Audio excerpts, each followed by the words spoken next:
ကိုရီးယားကိုရောက်နေတဲ့ညီကိုတွေဒါမြူရွက်တော့နော်ဒါမြူရွက်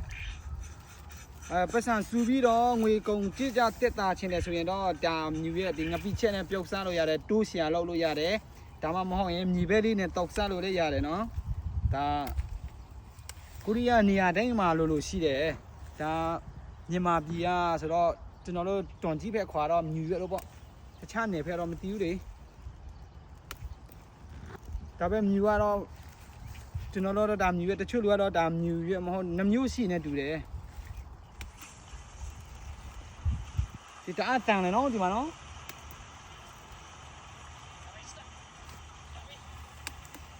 ဟောဒီမှာမြူရွက်တအားတန်တယ်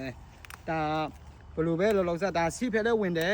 ဝမ်းလေတအားချုပ်နေတဲ့သူအတွက်ဆိုအဆင်ပြေတယ်ဒါလေးကိုတုတ်စားပြုတ်စားလိုက်အဲ့ဒါဆိုရင်အဆင်ပြေတယ်ဝမ်းလည်းမချုပ်တော့ဘူးအကုန်လုံးအဆင်ပြေတယ်ကျွန်တော်တို့တနူးပြည်မှာဆိုတနူးနယ်မှာဆိုအစပေါ့တနူးအစတော့ပေါ့တအားကောင်းတယ်ကြည့်မြူရဲ့တအားတန်တယ်နော်တအားမိုက်တယ်ဒီမြူရဲ့ကိုငပီချိုလေးနဲ့တူရှာလေးလောက်လို့လည်းရတယ်ညီပဲလေးနဲ့တောက်စားလို့လည်းရတယ်ဒါဝမ်းလေးလည်းပြောတယ်လူချင်းလိုင်းပေါ်မှာလည်းနော်ခုပြီးပါဆက်ပို့လိုက်မယ်